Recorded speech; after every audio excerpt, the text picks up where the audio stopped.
Penegakan hukum ini sesuai dengan SOP, sesuai dengan prosedur, bahwa yang bersangkutan itu seorang tersangka yang diduga, patut diduga dan sudah terbukti dia sudah dinyatakan sebagai tersangka, sudah dimasukkan ke dalam tahanan untuk 20 hari ke depan setelah dia 2 hari masuk ke ruang tahanan Polda, yang selanjutnya nanti akan kita proses KKIP-nya dan juga pasti dilanjutkan pidananya. Ini untuk perkembangan saat ini.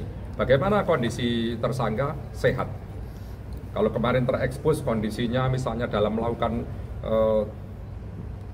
kegiatannya, mungkin dia dalam keadaan stres atau gangguan mental, itu tidak ada.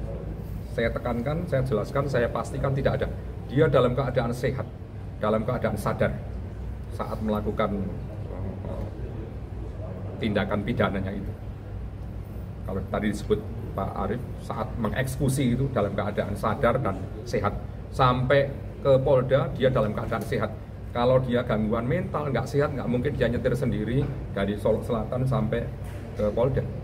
Tidak mungkin dia sempat menghubungi pihak tertentu untuk mengawal dia dan seterusnya sampai akhirnya sampai di Polda.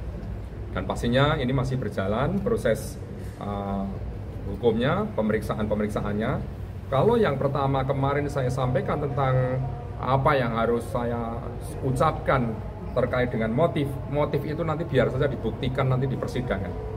Ada hal-hal yang memang sulit sekali untuk memastikan seperti apa motif, karena ini antar pribadi bisa, atau antar pribadi ke organisasi, atau internal, atau konflik of interest. Ini sedang kami dalami sampai saat ini.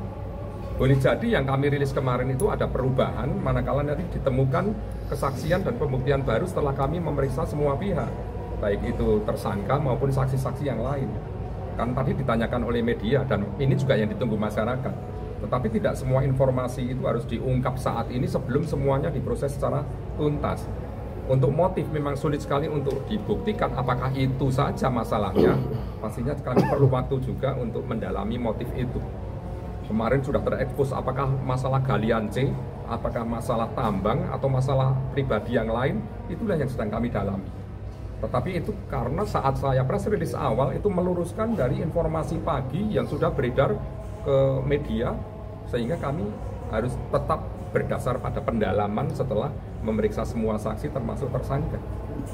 Termasuk scientific investigation sesuai dengan petunjuk arahan pimpinan, itu menjadi bagian penting kami. Bagaimana nanti membuka handphonenya, bagaimana nanti membuka CCTV-nya, bagaimana nanti masalah senjatanya, proyektilnya, kelongsongnya, bagaimana dan mengapa kok kebetulan sasarannya juga rumah dinas Kapolres.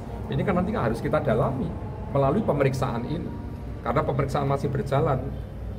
Informasinya dari awal saat kondisi yang bersangkutan itu sehat atau tidak itu diucapkan pertama di saat kita memeriksa seseorang. Apakah saudara dan rekan sehat walafiat dan siap diperiksa, dan dalam rangka apa, itu rangkaian penyidikan pertama saat mem-BAP. Kalau yang bersangkutan misalnya dalam keadaan kurang sehat, ya kita tunda dulu sampai nunggu dulu 1 jam kemudian. Karena kalau misalnya dalam keadaan tidak sehat saat diperiksa, makanya dalam keadaan tidak fit, kita juga SOP-nya sebagai penyidik juga menunda dulu.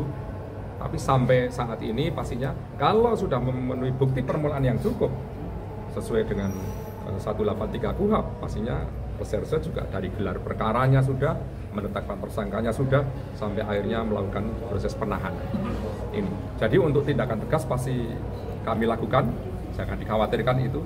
Tetapi wujudnya apa ya nanti dari persidangan dan keputusan sesuai dengan aturan, baik di KKIP oleh Kabid Propam maupun nanti pidana umum nanti sesuai dengan CJS, Criminal Justice System, dari sebagai seorang tersangka menjadi terdakwa nanti saat di sidang pengadilan, dan pasti juga nanti bersama-sama dengan APH yang lain, kan, seperti itu.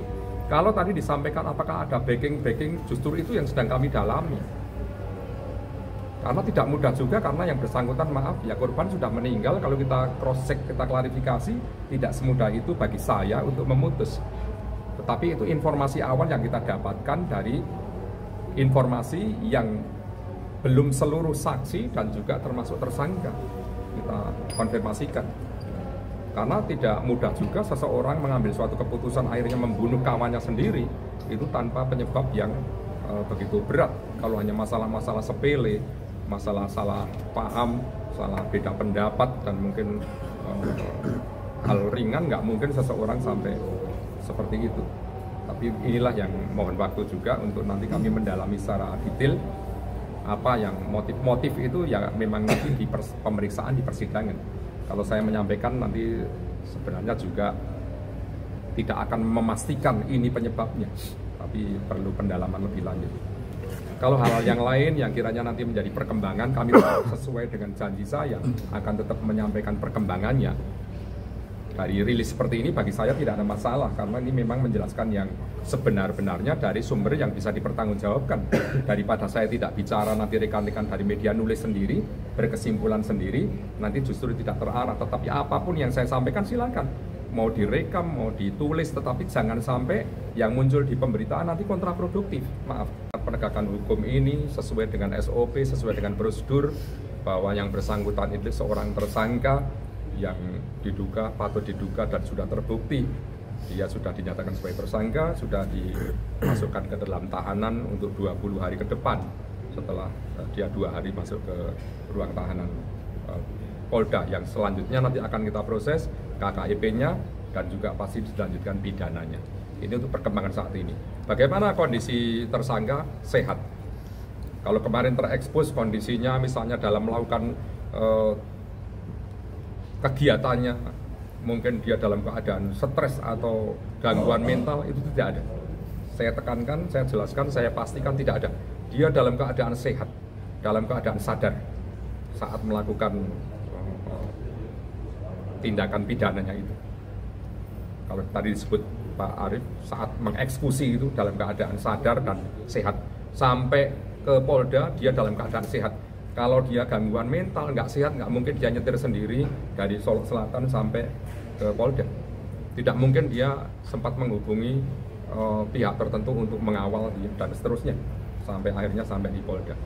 Dan pastinya ini masih berjalan proses hukumnya, pemeriksaannya. Kalau yang pertama kemarin saya sampaikan tentang apa yang harus saya ucapkan terkait dengan motif itu nanti biar saja dibuktikan nanti di persidangan.